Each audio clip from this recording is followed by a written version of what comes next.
Hello guys! Hello, this is for Aries. Welcome dito sa aking channel, Aries. Alamin natin kung anong messages, vibration, gabay energy para sa inyong lahat. I hope na makaresonate kayo. Dalawa yung lumabas sa iyo, Aries. Okay. Number 1 card, first card natin is number 32, number 5, the Blue Moon, Commune with the Dead. And number 6, 5 and 6, magkasunod siya, the Ice Moon, Self-Healing. Okay. So, ang linggong ito, this is the second week of April. Meron ditong Aries na posibleng ikaw ay nalulungkot. You're full of regrets, full of fear, parang natatakot ka, nag-aalala ka. It's either you are mentally, physically, spiritually sick. Parang meron kang mga pinoproblema, ganyan, ganito.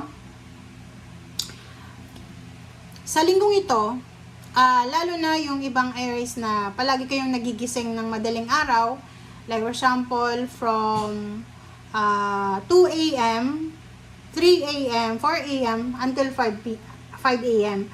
Kung nagigising ka sa madaling araw na ganyan, yung connection ng spiritual, lalo na yung mga mahal mo sa buhay na namayapa na, and between your situation, ay napakanipis. Yung spiritual world and yung kinalalagyan mo ay manipis lang. Kumbaga, mararamdaman mo, like for example, mararamdaman mo yung mga mahal mo sa buhay na namayapa na, pag palagi kang gising sa oras na yan. So, sa linggong ito, sinasabi ng barahan na may mga gustong ibigay sa'yo na message yung mga mahal mo sa buhay na nasa spiritual ng lugar, and kailangan mong maging handa, or you need to be ready, maging aware ka, pay attention sa mga signs, symbols, synchronicities, or sa kung ano pa man. Like for example, yung lola, lolo mo, naamoy mo siya. So, ibig sabihin na andyan sila sa oras na yan na naamoy mo. So, may mga bagay-bagay na gusto silang ipahiwatig sa'yo na kailangan mong pakinggan. Okay? O ramdamin. Nakikita natin dito na self-healing. So, may mga pwedeng grudges, resentments, pain, heartaches ka na pinagdadaanan sa ngayon na kailangan mong pagalingin siya na mag-isa ka lang. Parang sinasabi ng baraha, walang sino man, Aries, ang makakatulong yan sa'yo, kundi sarili mo lamang. Alright.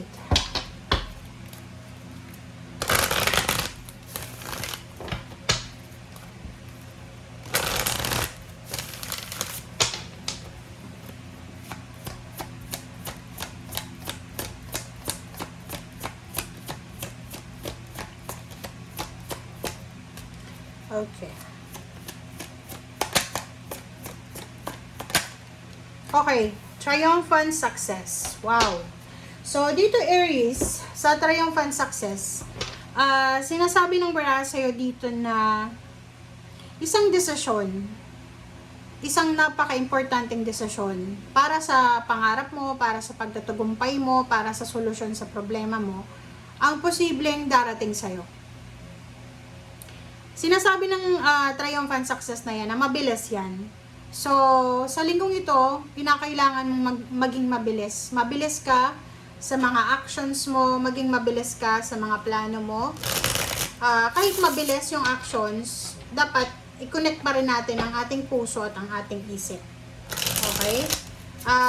This triumphant success, this is the action, this is the plans, na posibleng kakailanganin mo siya this week. Alright, so, 9 of Cups, 9 of Swords, 10 of Wands. Nakakaloka yung Aries na to. Sa ilalim mo dito, Lovers, Ace of Pentacles, Wheel of Fortune, 8 of Wands, 7 of Swords, Hierophant. So, yung Empress nandito. Nakikita ko dito yung eagerness eh. Yung mayroon ditong Aries na gusto mong magsimula as soon as possible. Pwedeng kung unemployed ka, gusto mong maghanap ng trabaho, agad-agad. You're super inspired, motivated ka dito. But kung makikita mo yung baraha mo dito, there's a Hierophant. kailangan mo ng tulong eh. Diba?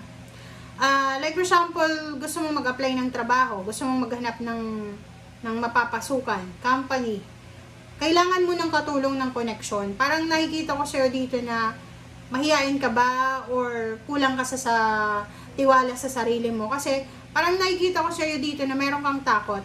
Natatakot ka na baka yung mga taong makakasalamuha mo, traidor sila, or gawan ka ng masama. And sa 8 of Wands dito, sinasabi ng bara sa'yo dito na hindi mabilis, hindi madali yung pagbabago ng buhay natin. Okay? Kung may mga fear kayo, dahan-dahan mo. Kaya nga may self-healing dito kasi yung halimbawa recovery, halimbawa galing ka sa traumatic na experience, it takes years para ka makarecover dyan. So, wag mong madaliin yung sarili mo. Okay? Mapa-love life man yan, mapa-pera man yan, wag mong mamadaliin yung sarili mo. Okay? Kailangan dahan-dahan ka lang. Alright. So, 9 of Cups, 99, 9 of Swords. So, sinasabi ng bara sa'yo dito na meron ditong Aries na namumroblema. You are, stress na stress ka na.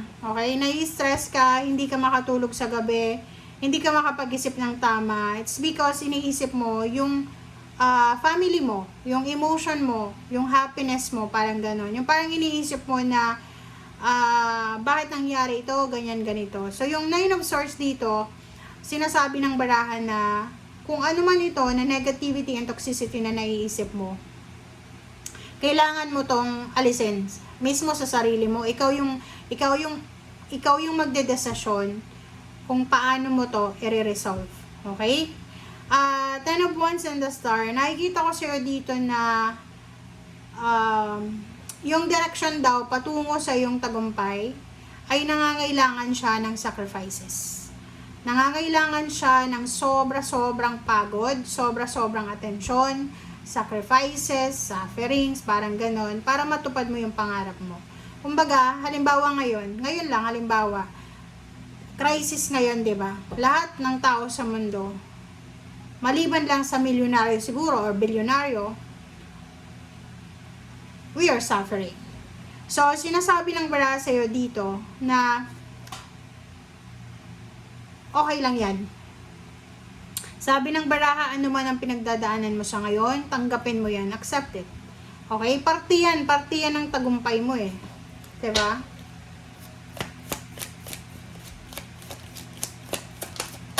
Nine of Cups, oh. Nakikita ko sa'yo dito na wag kang masyadong mag-focus, Aries, sa destination, sa result. Kasi parang may nakikita ko ditong Aries na masyado kang nakafocus sa result. Masyado kang nakafocus sa kung ano yung mangyayari bukas, makalawa. Ang sabi ng baraha sa'yo dito, i-enjoy mo yung journey mo. Okay. Love life and strength. Nakikita ko sa'yo dito na isa sa mga rason kung bakit hindi ka makatulog or hindi ka masyadong masaya, it's because of your love life or family life. Nakikita ko sa'yo dito, pero may iba dito. Hindi naman lahat. Pwedeng nasa long distance relationship kayo, pero yung iba sa inyo, pwedeng niloloko kayo ng person nyo, ng karelasyon nyo, or posibleng alam mong niloloko ka, pero pinapabayaan mo lang.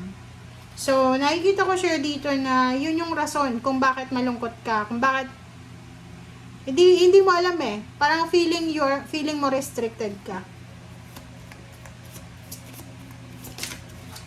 Alright, 10 of Wands. So, sabi ng baraha sa'yo dito na hindi ka masyadong sigurado sa kung ano yung gagawin mo. Okay? Sinasabi ng baraha sa'yo dito na kung kailangan mo ng tulong, humingi ka ng tulong. Kung kailangan mo ng advice, humingi ka ng advice. Pero make sure na yung mga tao na hihingan mo ng tulong ay yung mga taong pwede mong pagkatiwalaan. Kasi yung Two of Swords dito, marami kang plano eh. Marami kang gustong gawin, marami kang gustong simulan. Pero hindi mo alam kung saan magsisimula. Unang-una, mag-research ka. Maghanap ka ng mga tamang information, tamang tao, para malaman mo kung ano ba yung talaga ang totoo. Okay? Thank you guys. Bye!